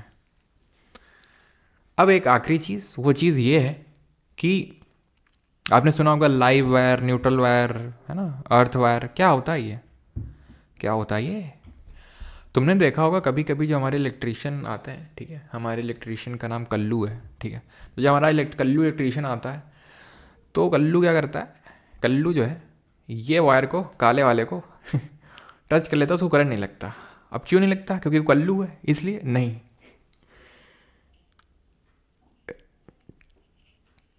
इसलिए नहीं लगता बिकॉज इसमें कोई पोटेंशियल डिफरेंस नहीं है, ठीक है, विभवांतर नहीं है इसमें। तो ये इसका पोटेंशियल डिफरेंस ऑलमोस्ट ज़ीरो होता है। मतलब ऐसा नहीं कि तुम इसको टच करने चले जाओ और तुम्हें करंट नहीं लगेगा, लग सकता है थोड़ा बहुत, लेकिन हाँ, क्योंकि पोटेंशियल डिफरेंस ऑलमोस्ट ज़ीरो होता है जितना ग्राउंड का होता है। और हमें पता है करंट तभी फ्लो करता है जब जो आपका करंट होता है वो जब पोटेंशियल डिफरेंस होता है तब, ठीक है, क्लियर। ये होता है हमारा ब्लू वायर, जो नीला नीला आप तार देख रहे हैं, ठीक है, ये होता है आपका ब्लू वायर, ठीक है। यूजुअली एक सेकंड इन्होंने रिप्रेजेंटेशन आई थिंक अलग तरीके से कर रखा है, ठीक है। लाइव वायर है, इसको ऐसा कर लो, इसको न्यूट्रल कर लो। वैसे यूजुअली ब्लैक को न्यूट्रल, मतलब न्यूट्रल को ब्लैक से दिखाते हैं, ठीक है, और इसको यहाँ पर ब्लैक कर लो, ठीक है, और इसको कर लो लाइव और रेड। चलो यार, तो ऐसे ही करना है तो कर लो, लेकिन यूजुअली होता ये है कि जो लाइव वायर होता है, लाइव वायर, उसको हम रेड रखते हैं यूजुअली, ठीक है, जनरली। और जो न्यूट्रल वायर होता है, ठीक है, जो न्यूट्रल वायर होता है उसको हम ब्लैक रखते हैं, और अर्थिंग वाले को तो ग्रीन रखते हैं, ठीक है। जो अर्थ वायर होता है, या फिर इसी को ही हम अर्थ वायर को और क्या बोल देते हैं, ग्राउंड वायर, ठीक है, इसको हम ग्रीन रखते हैं। तो जो ब्लैक वायर होता है, ठीक है, अब यहाँ पे मैं कुछ हटा नहीं रहा हूँ, अपने हिसाब से समझ लेना, लेकिन मैं ऊपर वाले में बता देता हूँ आपको। तो जो आपका न्यूट्रल वायर होता है, ठीक है, न्यूट्रल वायर में आपका जो पोटेंशियल डिफरेंस है ऑलमोस्ट ज़ीरो होता है, तो करंट नहीं होगा, लगेगा। लाइव वायर में झटका लगता है जोर का। क्यों? क्योंकि इसमें बहुत ही हाई वोल्टेज होता है, पोटेंशियल डिफरेंस बड़ा ज़्यादा क्रिएट होता है इसमें, वेरी हाई वोल्टेज, ठीक है। तो इसको टच करना खतरे से खाली नहीं होता है, तो वेरी हाई वोल्टेज होता है ये। और ये अर्थिंग वायर किस लिए होता है? अर्थिंग इसलिए होता है, अगर मान लो, क्योंकि जो लाइव वायर है ना, गलती से इसका जो इंसुलेशन होता है, आपको होता है ना, तार के ऊपर ऐसा प्लास्टिक का इंसुलेशन चढ़ा रहता है, इंसुलेशन निकल गया किसी कारणवश, वो डायरेक्टली मेटल बॉडी से टच हो गया,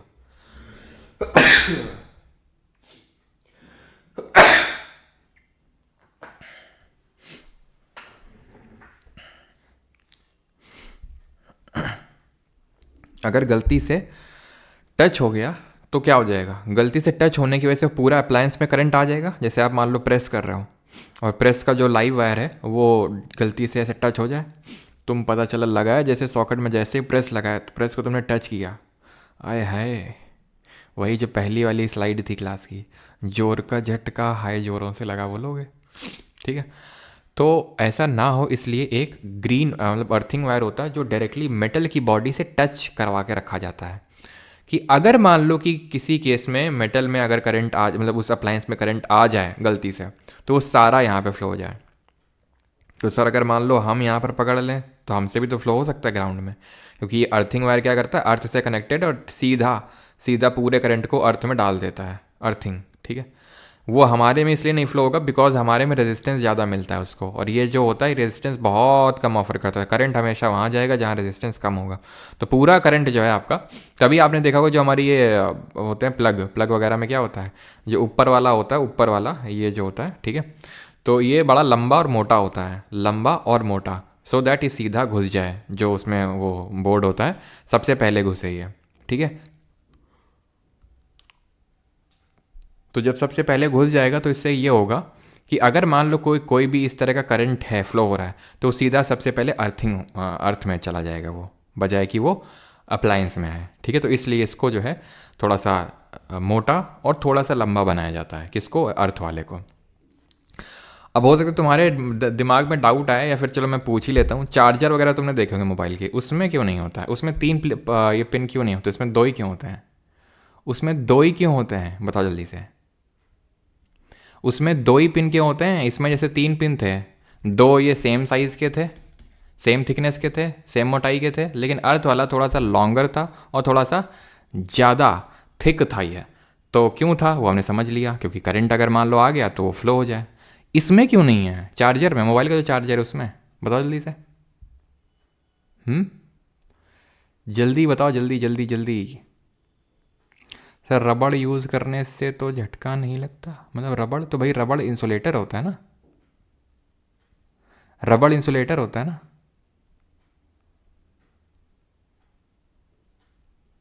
क्लियर। सर विदाई तो कर दी मुझे, अच्छा विदाई आज नहीं, संडे को होगी, संडे को। कल्लू इलेक्ट्रीशियन क्लास में है, बोल रहे मुझे क्यों थोड़ा। अच्छा तुम सच में पहले थे या तुमने यूज़र नेम चेंज किया, बताओ जल्दी से। हैं क्यों तुमने नेम चेंज किया ना, तो यहाँ पे क्यों नहीं लगेगा करंट, जल्दी से बताओ। प्लास्टिक बॉडी है चार्जर में भैया, इसमें कौन सी मेटल बॉडी थी, इसमें तो प्लास्टिक बॉडी थी, वो प्लास्टिक बॉडी से नहीं, क्योंकि इसमें करंट इतना कम होता है कि लग भी जाएगा ना तो ज़्यादा दिक्कत होगी नहीं हमें, कि अगर लग भी जाएगा तो ज़्यादा हमें प्रॉब्लम नहीं आएगी। जैसे होता क्या था ना, अब जैसे कि मेरा एक लैपटॉप था पिछला वाला, ठीक है, पुराना वाला लैपटॉप था।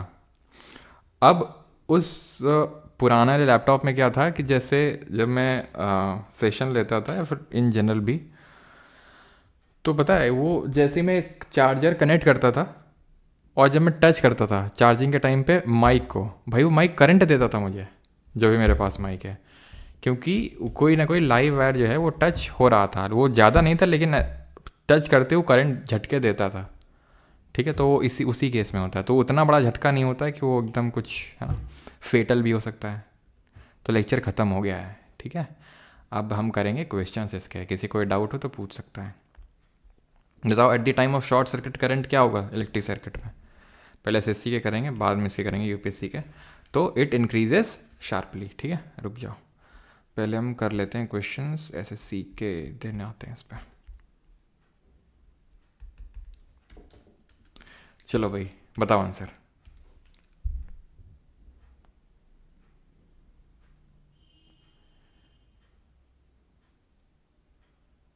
लाइव क्लास हो रहा तो मेरा क्या, मैं तो अच्छा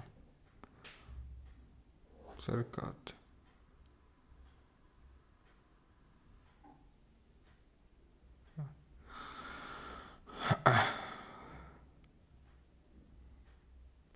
how much voltage is needed for the 3 socket. Usually जो पोटेंशियल डिफरेंस यहाँ पर रखा जाता है ना, यूजुअली जो पोटेंशियल डिफरेंस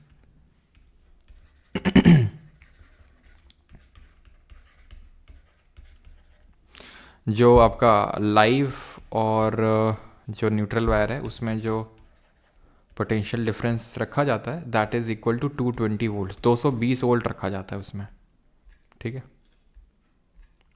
और हाँ यार, ये कल वाले क्वेश्चन का आंसर ऑप्टिक नर्व नहीं होगा, ठीक है। मैंने रेटिना मारा था पहले, रेटिना ही सही है उसका, रेटिना ही सही होगा कल वाले का, ध्यान रखना। ये जो रिस्पॉन्सिबल होता है image conversion of image of an object into neural signal, ठीक है। चलो, तो इलेक्ट्रिक आयरन जो होता है रिक्वायर्स कितना ampere current for to prevent short circuiting.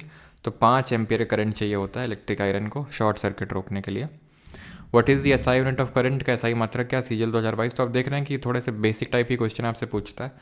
तो आंसर होगा इसका ओम होता है आपका रेजिस्टेंस का, एम्पियर होगा, ठीक है, वोल्ट पोटेंशियल डिफरेंस का। What is the unit of specific resistance, तो विशिष्ट प्रतिरोध की इकाई क्या है, फैरेड, ओम मीटर, कूलॉम या फिर एम्पियर। तो फैरेड होता है कैपेसिटेंस का, ठीक है, संधारिता इसको हिंदी में बोलते हैं कैपेसिटेंस। ओम मीटर किसका होता है, ओम मीटर होता है आपका रेजिस्टिविटी का, यानी स्पेसिफिक रेजिस्टेंस है विशिष्ट प्रतिरोध, रेजिस्टिविटी। कूलॉम होता है चार्ज का, ठीक है, और स्पेसिफिक रेजिस्टेंस ही पूछा था, एम्पियर करंट का होता है, मीटर से मेजर करते हैं। क्वेश्चन को पढ़ेंगे और बताएंगे। मिस्टर पटेल के बारे में सवाल है यह, बताओ जल्दी से आंसर बताओ सभी लोग। पीवाईक्यू पार्ट 5 कब आएगी, जल्दी, आपको टीज़र भी देखने को मिलेगा, पता चल जाएगा आपको, ठीक है।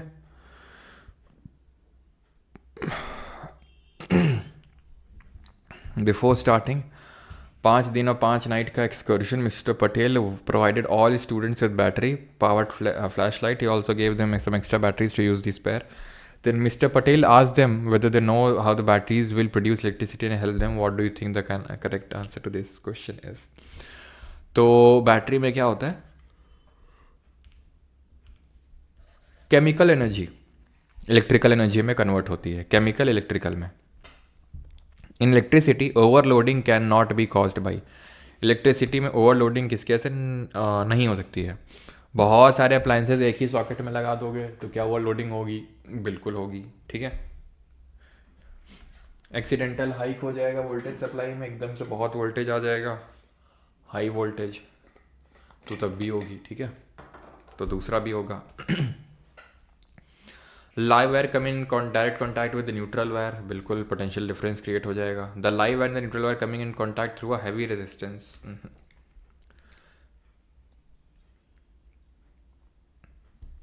SI unit of which fundamental quantity is named in the honor of Charles Augustin Coulomb. अच्छा, कूलॉम लॉ में थोड़ा बताना भूल गया, रुकना भी.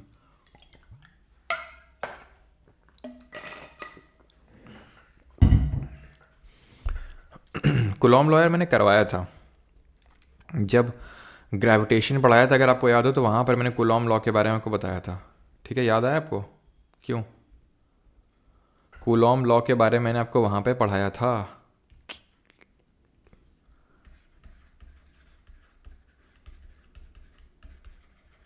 कूलॉम्स लॉ के बारे में वहाँ पर मैंने क्या बताया था कि दो चार्जेस के बीच में लगने वाला force is directly proportional to the product of charges and inversely proportional to the square of distance between them.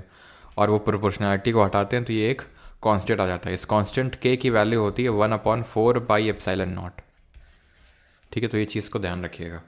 तो जैसे मान लेते हैं ये चार्ज हैं, Q1 है और ये Q2 है.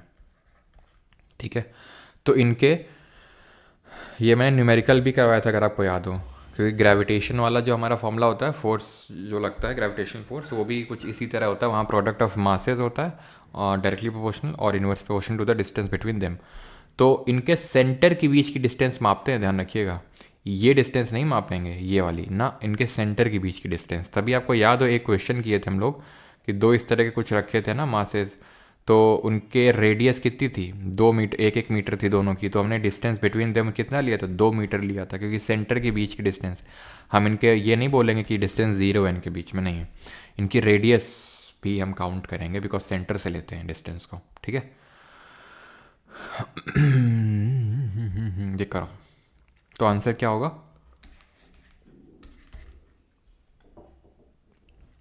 Greek letter omega is use to represent which physical quantity in the international system of unit. तो ओमेगा से हम रिप्रेजेंट करते हैं पोटेंशियल डिफरेंस को वोल्ट से, और कंडक्टेंस को तो C से रिप्रेजेंट करेंगे, और रेजिस्टेंस को. ठीक है, और कंडक्टेंस की यूनिट क्या होती है? हाँ, ओके, ठीक. ध्यान रखना, कंडक्टेंस की यूनिट मो और ओम इनवर्स होती है, या फिर इसको हम सीमेंस भी लिखते हैं. ठीक है, इसको हम सीमेंस भी लिखते हैं, ध्यान रखिएगा इस चीज़ को. चलिए, अगला क्वेश्चन है आपका. Milli ampere is a unit of measurement of electric current which is equal to many ampere. Many ampere नहीं, मिली एम्पियर होगा.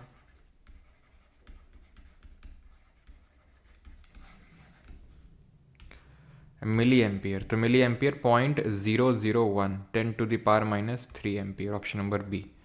Y is it always emphasise not to touch any electric switch board with wet hands. गीले हाथों से touch क्यों नहीं करना चाहिए? जल्दी से बताओ, गीले हाथों से टच क्यों नहीं करना चाहिए?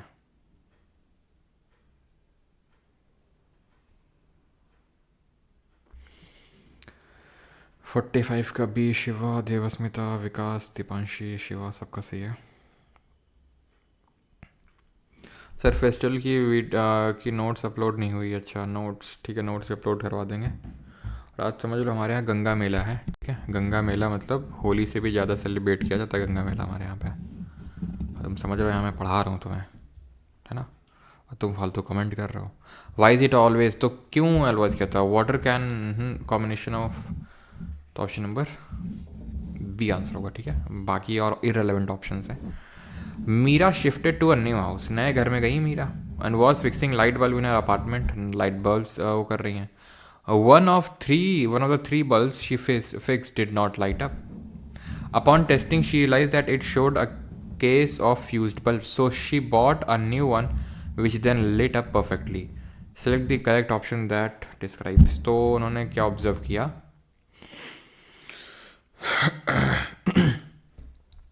कि जो नहीं ग्लो हो रहा था वो फ्यूज्ड बल्ब था। तो switch for the bulb was, अरे भैया उसका फ्यूज़ ख़राब हो गया था यार, फिलामेंट जो है अंदर का वो ब्रोक हो गया था, ठीक है। फिलामेंट जो होता है जो टंजस्टन का बना था वो ख़राब हो गया, तो लाइट वो नहीं बल्ब जलेगा, simple. What is the unit of current? Volt, potential difference, watt, power, ohm, resistance और एम्पियर करंट। देख लो एसएससी जेई जूनियर इंजीनियर से ये क्वेश्चन पूछा जा रहा है कि बताओ करंट की यूनिट क्या है, और तुम ये बोलते हो कि सर स्टेनो के लिए अलग से बैच ला दीजिए, सर एसएससी जेई के लिए अलग से पढ़ा दीजिए, हैं? जब एसएससी खुद इतनी जद्दोजहद नहीं करना चाहता है कि वो एसएससी जेई में थोड़ी सी अच्छी साइंस पूछ ले, बाकी कंपैरिजन वही क्वेश्चन CHSL और CGL वाले उठा के रख देता है, तो तुम क्या इतनी जद्दोजहद करना चाहते हो भाई, या हमसे क्या करवा रहे हो? सेम चीज़ ही है, अब देख लो वही क्वेश्चन अभी CGL CHSL में किसी में आया था, वही सेम क्वेश्चन है। अब देखो ना अभी अगर कहीं कहीं जेई क्वेश्चन है, जेई में तो एटलीस्ट आप एक्सपेक्ट करोगे ना कि साइंस में, अरे चलो साइंस में फिजिक्स में एटलीस्ट अच्छे क्वेश्चन आए। Which of the following is use for determining the value of 1 ampere? तो 1 एम्पियर क्या होता है? Q is equals to IT, I is equals to Q upon T, यानी कि 1 coulomb upon 1 second. Option number B। Identify the device use to change the resistance in an electric circuit? Volt meter, ammeter, rheostat या फिर conductor? विद्युत परिपथ में प्रतिरोध को बदलने के लिए उपयोग के लिए की जाने वाली उपकरण की पहचान करें। तो रेजिस्टेंस को चेक करने के लिए हम यूज़ करते हैं किसको? ओके, चेंज करने के लिए तो हम रियोस्टेट का यूज़ करते हैं, मैंने बताया था आपको। 51 इसमें से गलत कौन सा है, इनकरेक्ट, ये आपको बताना है, जल्दी से बताइए।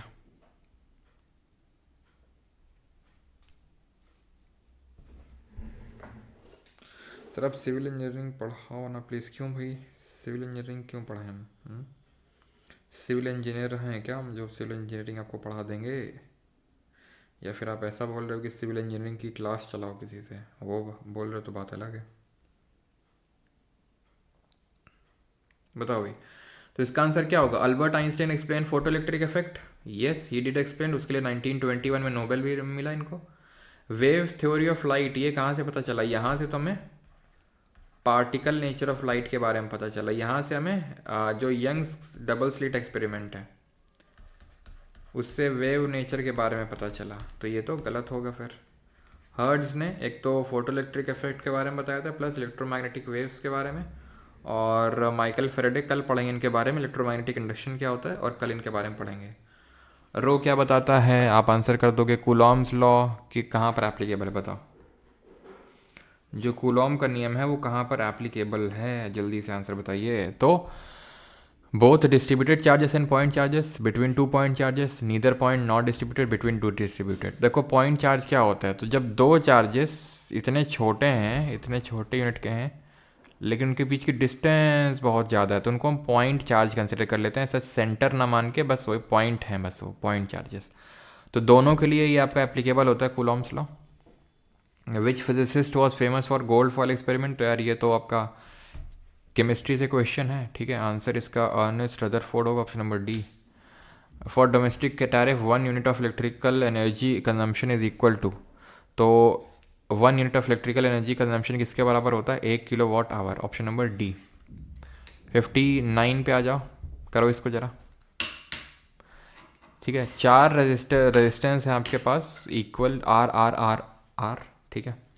और आप कॉम्बिनेशन, मतलब आपको ऐसा कॉम्बिनेशन बनाना है कि भाई कुछ ना कुछ मिल जाए। कौन सा कॉम्बिनेशन इक्विवेलेंट रेजिस्टेंस नहीं मिलेगा आपको, बताओ। रेलवे ग्रुप डी के लिए कह तो नहीं सकते, बिकॉज उसमें थोड़ा सा हायर लेवल चला जाता है ग्रुप डी में, बस ये होता है ना। ग्रुप डी में थोड़ा सा बस हायर लेवल चला जाता है। चलो तो अभी कर लेते हैं इसको सॉल्व, एक सेकेंड। तो हमने चारों को क्या किया है? कनेक्ट किया है। अब देखो हम केसेस लेते हैं, चारों को अगर सीरीज़ में कनेक्ट कर देंगे तो 4R आ जाएगा, 4R तो है भी नहीं वैसे, कोई नहीं। 2 सीरीज़ 2 पैरेलल कर दें, तो 2 सीरीज़ में कनेक्ट करेंगे तो 2R, और 2 को पैरेलल में कनेक्ट करेंगे तो R/2। अब ये मत बोलना सर कैसे कर दिया, मैंने बोला था आपके, जैसे पैरेलल में कनेक्ट करोगे ठीक है, तो जितने भी कनेक्ट करोगे तो उसका डिवाइड कर देना, लेकिन सेम होना चाहिए मैग्नीट्यूड पे। तो R/2 तो कितना आ जाएगा, ये आ जाएगा 5R/2, 2.5R आ गया। ये तो होगा,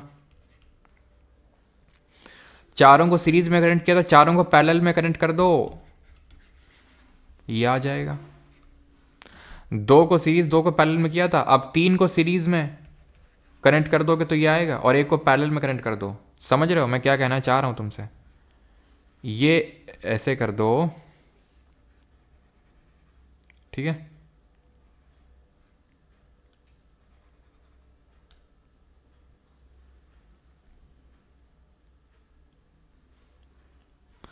मैं बना देता हूँ, रुको, यहाँ पे तुम्हें समझा ही देते हैं।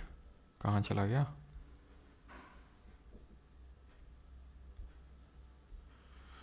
ध्यान से समझना अभी।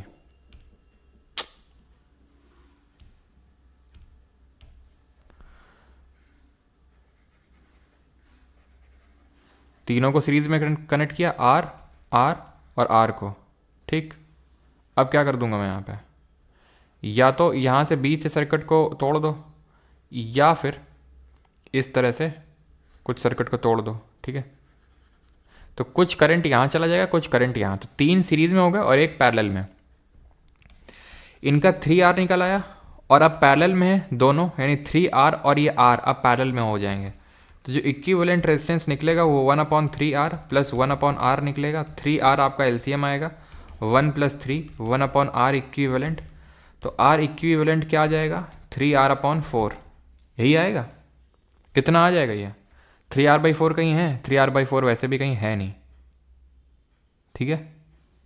3R/4 वैसे भी कहीं है नहीं, तो हम क्या करते हैं, 3 को पैरेलल में कनेक्ट करते हैं इस तरह से। 3 को पैरेलल में कनेक्ट किया, और जो भी निकल के आया उसको 1 के साथ सीरीज में कनेक्ट कर दिया। तो ये पैरेलल में तीनों, तो इनका कितना निकल के आएगा, R/3, और एक सीरीज में तो R कितना आएगा, 4R/3, यानी 1.33R। ये आंसर हो जाएगा, हो जाएगा, हो जाएगा कि नहीं हो जाएगा, ठीक है। क्लियर यहां तक? तो तीनों ये तो बन रहे हैं, चौथा भी टेस्ट कर लेते हैं। हाँ जी, तो 2 सीरीज 2 पैरेलल कनेक्ट कर लिए थे।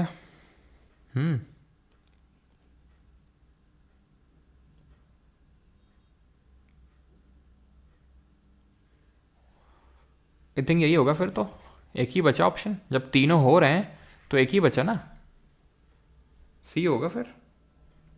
सिंपल से यही नहीं होगा, सारे हमने कॉम्बिनेशन कर लिए, चारों को सीरीज कर लिया, चारों को पैरेलल कर लिया, 2 को सीरीज 2 को पैरेलल कर लिया, 3 को सीरीज 1 को पैरेलल, 3 को पैरेलल 1 को सीरीज कर लिया, है कि नहीं, ठीक।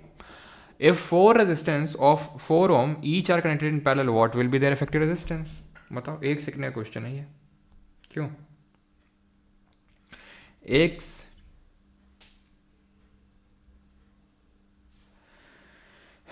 इन case all are in parallel, तो भाई 4 है ना, तो चारों को पैरेलल में कनेक्ट करोगे तो R/4 आ जाएगा ना, R/4 0.25 पहला वाला, ठीक। क्लियर? क्या बफेलो इन्वर्टर सबकी क्या हो गया? तो अच्छा, एक लोगों ने कुछ आंसर दिया होगा और सवाई ने चेप दिया होगा, बहुत सही। ये सर सिविल इंजीनियरिंग क्लास चलाओ ना सर, आपका नोट्स बनाने का तरीका नहीं क्या टू के लिए, अच्छा देखते हैं यार, ठीक है। तो 4 रेजिस्टेंस है, 4 ओम के, पैरेलल में कनेक्ट करेंगे इनको, तो सिंपल 4/4, किसी को दिक्कत तो नहीं कोई, यहाँ पे 1 ओम आ जाएगा, मैंने वही सेम चीज़। अगर तुम एक ही मैग्नीट्यूड के जितने भी रेजिस्टेंस पैरेलल में कनेक्ट करवाओगे, जितनी बार कनेक्ट करवा रहे हो, बस उससे भाग दे देना, उसका आंसर आ जाएगा। Who propounded the famous equation, किसने दी थी 1905 में? ये ध्यान रखना, ये ईयर पूछता है डायरेक्ट, ठीक है। In an electric circuit the ammeter reading decreases to when the length of wire double, तो अगर हम लेंथ ऑफ वायर डबल कर देंगे तो एमीटर की रीडिंग में क्या अंतर पड़ेगा, बताओ। FRB कब से शुरू होगा भैया? FRB अभी नहीं होगा, अभी तो PYQ सीरीज होगा, देखेंगे FRB का बाद में, ठीक है। तो ये कैसे निकालेंगे, अब रेजिस्टेंस से निकालेंगे। अब मुझे बताओ, अगर वायर की लेंथ को डबल कर रहे हो तो रेजिस्टेंस भी डबल हो जाएगा, करंट आधा हो जाएगा, ख़त्म। क्यों? बताए थे ना, कि जितना रेजिस्टेंस ज़्यादा उतना करंट कम फ्लो होगा, जितना रेजिस्टेंस ज़्यादा उतना ही करंट क्या होगा, कम फ्लो होगा। ये चीज़ आपको ध्यान रखनी है। तो करंट अगर डबल और रेजिस्टेंस अगर डबल तो करंट आधा। Which of the following device is use to accelerate charge particles to high velocities. तो किस डिवाइस का यूज़ किया जाता है, किस उपकरण का यूज़ किया जाता है चार्ज पार्टिकल को हाई वेलोसिटी देने के लिए? साइक्लोट्रॉन।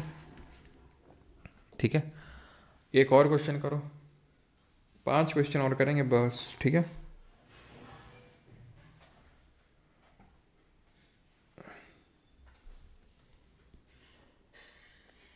रोज वही सेम आप क्वेश्चन पूछोगे 3.2 की बुक कब ला रहे हो, 3.2 की बुक कब ला रहे हो, रोज रोज वही मैं आंसर करता हूँ, लेकिन समझ ही नहीं आता है।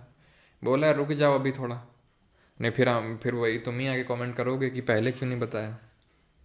विच of the following discoveries in 1827 was the German physicist George Simon Ohm. तो ये जो ओम्स लॉ की डिस्कवरी करी गई थी 1827 में करी गई थी। तो किसके लिए जानते हैं इनको? इसके लिए है ना। रिलेशनशिप बताई थी करंट, रेजिस्टेंस और वोल्टेज। तो आप देख सकते हो V upon I is equal to R, यानी करंट और रेजिस्टेंस इन्वर्सली प्रोपोर्शनल है। करंट बढ़ाओगे वही जो भी हमने यहाँ पर किया था, करंट बढ़ाओगे रेजिस्टेंस कम होगा। फिर से वही साइमन ओम पे क्वेश्चन आ गया। वॉट किसकी यूनिट होती कर लोगे? इसमें से रेजिस्टिविटी की यूनिट किसकी हाईएस्ट होगी, बताओ जल्दी से। रेजिस्टिविटी की यूनिट किसकी हाईएस्ट होगी? तो क्रोमियम और निकल से मिलके बना है नाइक्रोम, और मैंने बताया था एलॉय का रेजिस्टिविटी ज़्यादा होता है उसके कांस्टेंट मेटल से, तो ये तो आंसर नहीं होगा। सिल्वर तो सबसे ऊपर बैठा था, सबसे अच्छा सुचालक था, कंडक्टर था, रेजिस्टिविटी तो कम होगी। आंसर क्या हो जाएगा? आंसर नाइक्रोम हो जाएगा, ऑप्शन नंबर बी। ठीक। In 1834 who proposed a law that states that the current induced by a change in flow opposes the effect producing the change. 1834 में किसने ये नियम दिया था कि current induced by a change in flow opposes the effect producing the change? तो ये बोला था हेनरिक फ्रेडरिक लेंज ने। डॉपलर इफेक्ट तो हम पढ़ चुके हैं, कल पढ़ा था। आंसर होगा हेनरी मॉजले का क्या था पढ़ा था हमने, ये पढ़ा था 1913 में।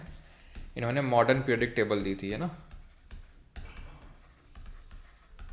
और इन्होंने एक्सरेज का यूज़ करके, किसका? एक्सरेज का यूज़ करके एटॉमिक नंबर Z और एटॉमिक मास वगैरह कैलकुलेट किए थे। ठीक है, ये कर चुके हैं, रिपीटेड है। 73 बताओ। विच of the following is the proper number of electron in 1 ampere of current. तो 1 एम्पियर ऑफ करंट का मतलब क्या होता है? 1 एम्पियर करंट का फ्लो होता है जब 1 कूलम का चार्ज गुजरता है। 1 कूलम का चार्ज कब गुजरता है?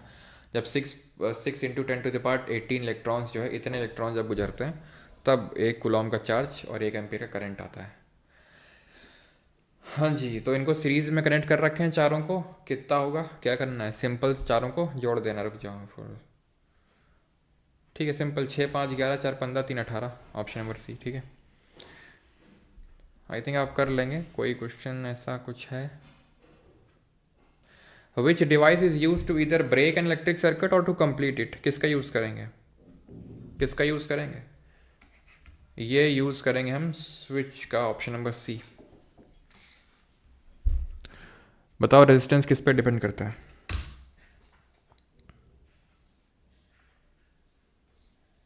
ना भैया, श्यासी घोष जी, कंडक्टेंस एंड कैपेसिटेंस सेम नहीं होते। कंडक्टेंस का मतलब होता है सुचाल, मतलब जो फ्लो होता है इलेक्ट्रॉन्स का। कंडक्टेंस जो उसको अपोज करता है उसको रेजिस्टेंस।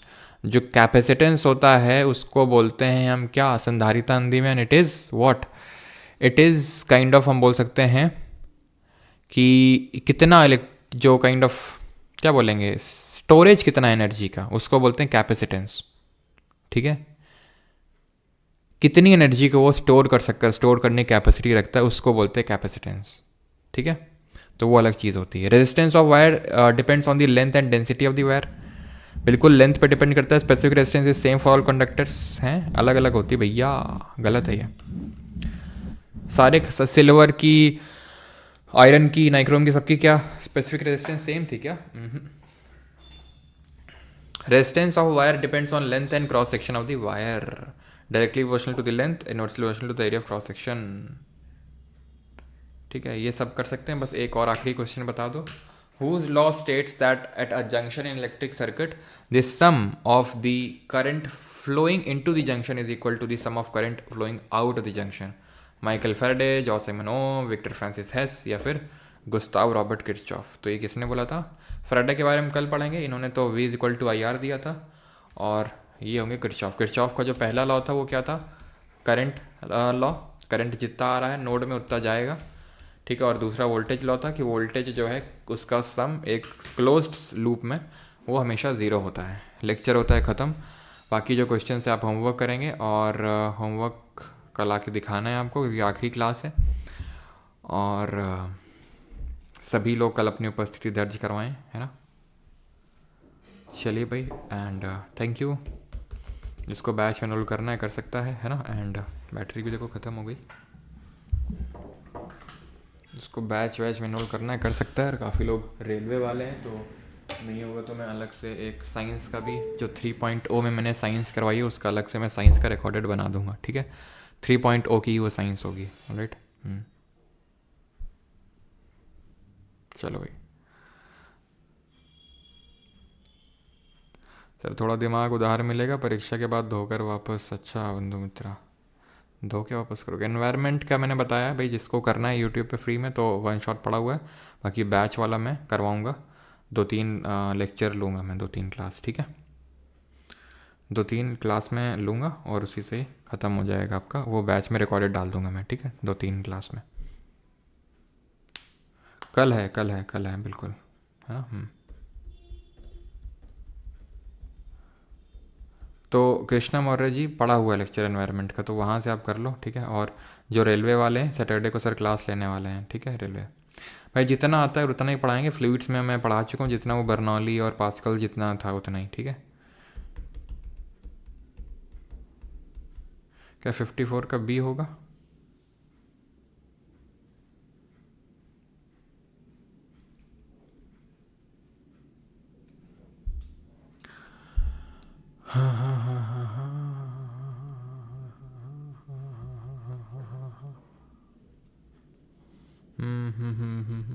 बात तो सही है यार।